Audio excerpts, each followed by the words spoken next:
Hey everybody, welcome back to my channel, Books with Ray. I'm Rachel and today we're going to be doing my April wrap up. It's been exactly a year since I've been active on YouTube, and that's because I gave birth to my first daughter in January. So when I was pregnant with her, I found out on May 8th of last year. Looking at books and pages and words just made me so nauseous. So I took a long break from reading, and in January, once she was out of my body, I could look at a book and not gag. And so we're here and I'm so happy to be reading again, and I've got so many new favorites. April was a huge reading month for me. I read 12 books and had a lot of 5 stars, so I'm excited to hop in and tell you about them. Let's go. So my least favorite book of the month has been Look in the Mirror by Catherine Steadman. She's written Something in the Water, which I haven't read, but she also has written The Family Game.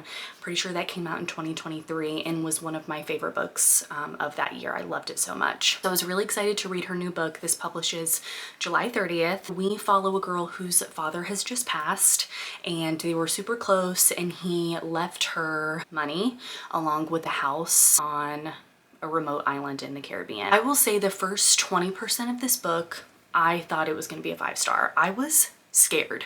I was really scared. It was really creepy, a really good mystery. And then as the reveal started and as got toward the end of the book, it fell flat for me. I felt like she could have done so much more with that plot and the premise that they were building. I had really high hopes, and then again, the end was just disappointing. So the next on the list is Everyone Here Is Lying by Sherry Lapina. This one published again last year in July, and I finally picked it up. I typically like Sherry Lapina's books. They're more like domestic thrillers, which I enjoy. My favorite one of hers is Not a Happy Family. So I was really excited about this one, but as I got into it, like the mystery is a missing child. And it was good, you know, we're following different perspectives throughout the neighborhood, and everyone's lying, everyone has secrets, and you really don't know who did what and what their motives are. Like, everyone's kind of a suspect. I just felt like the suspense wasn't really there. Yes, everyone had a motive, but none of the motives were like crazy. Okay, I didn't like the end. And it kind of ended on a cliffhanger. We don't really know what truly happens, so I didn't really love that. I gave it a 3-star. Okay, and the next one I read is Strange Sally Diamond by Liz Nougat. This is a backlist title. I had heard a lot about it. I heard it was really good, really dark.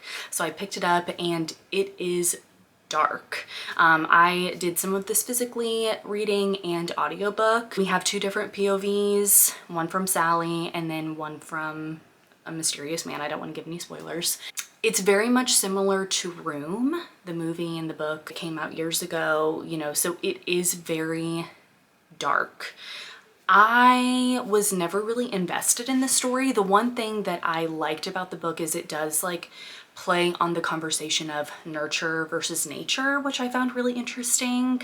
And I did like that part of the book, especially like toward the end. I'm not into like abduction stories, so I gave this one a 3-star as well. Okay, so now moving on to 4 stars, I have my first romance, which is Hello Stranger by Catherine Center.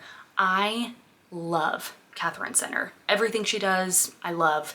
It's such a good balance of like emotional and cute romance. I mean, the cutest romances, they're so good. So this one, we follow a portrait artist, and she has to have emergency brain surgery, and that brain surgery causes her to have face blindness, and being a portrait artist and having face blindness does not mix together.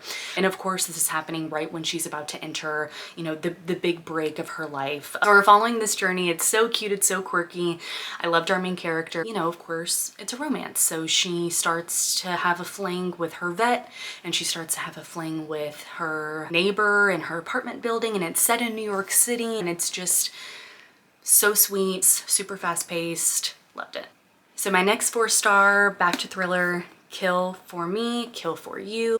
Loved it. Much like The Kind Worth Killing by Paul Tremblay. Yeah, I mean, we follow 2 different perspectives. One of them, she gets attacked in her home while her husband is gone, and she's suffering from like PTSD, and they're trying to find who attacked her, and he's a serial killer on the loose, you know, like doing these to women, but she was one that didn't get killed. He just attacked her and left her alive.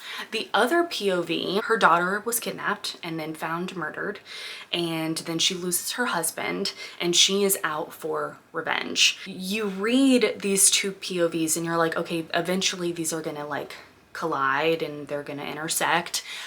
Truly had no idea how these two POVs were going to mesh until the actual reveal, and it really shocked me, and for thrillers like that to shock me is impressive. So I really enjoyed this. It was really fast paced. I love both perspectives. They really kept me on my toes, and I really enjoyed the ending. I thought the ending was really well done, and again, I love to be surprised. The next 4-star I have is thriller, is cat and mouse, is also about vampires. It is We Love the Night by Rachel Keller Croft.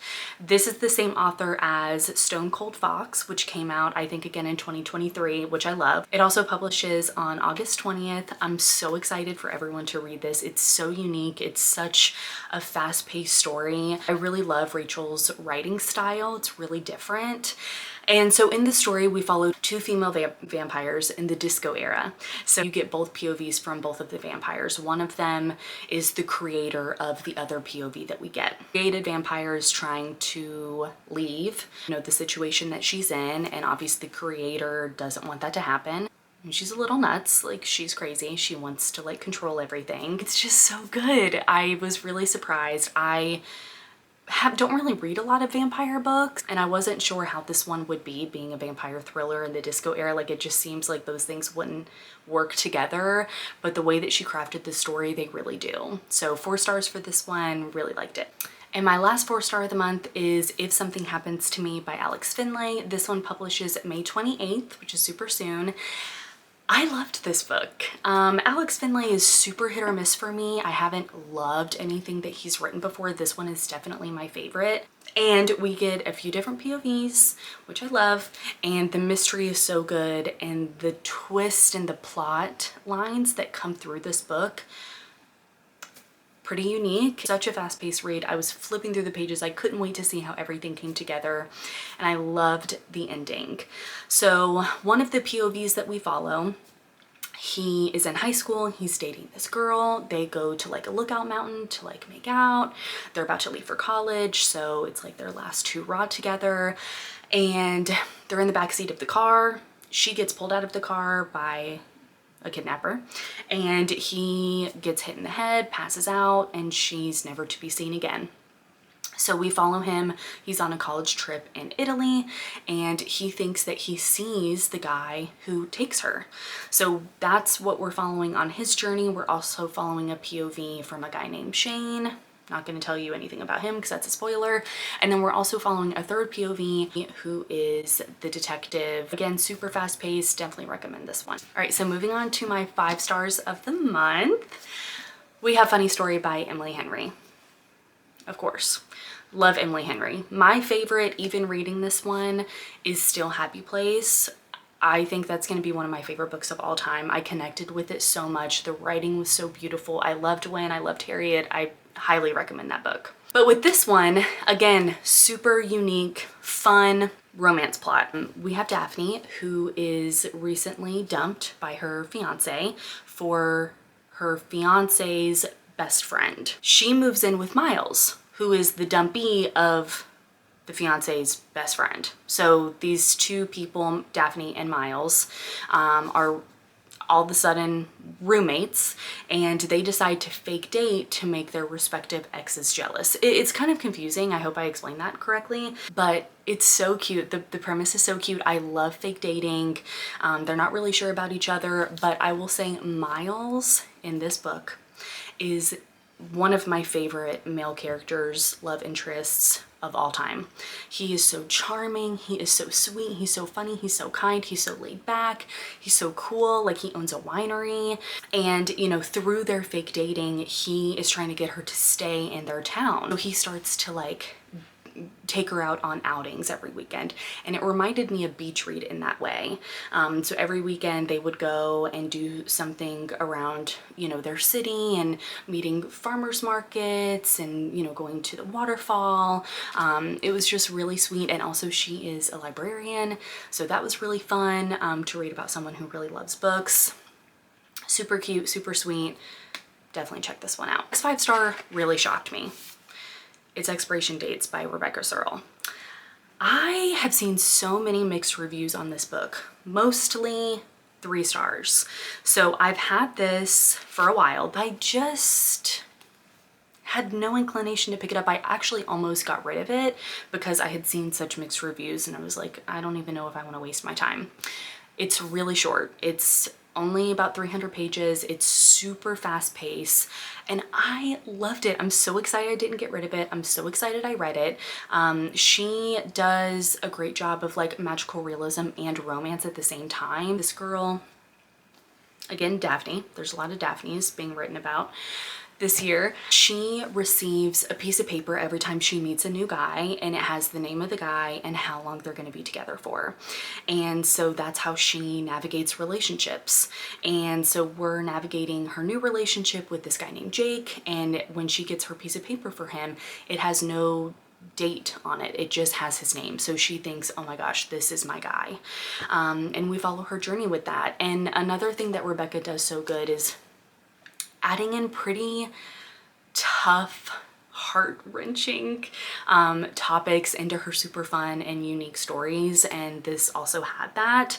I did not expect that, which I honestly never do in her books. Like, they always get thrown in the middle of the story kind of out of nowhere, and you're like, oh, this is layered. There's a lot more to this. So I really loved this. Again, super quick read and really great. The next book I'm going to talk about is The Best Lies by David Ellis. So this book comes out July 23rd, and David Ellis is a really renowned thriller author. I only heard about him when he came out in 2023 with his book Look Closer, which is one of the best thriller books I have ever read. If you have not read that book, you need to finish the video and then go read the book. It is incredibly done.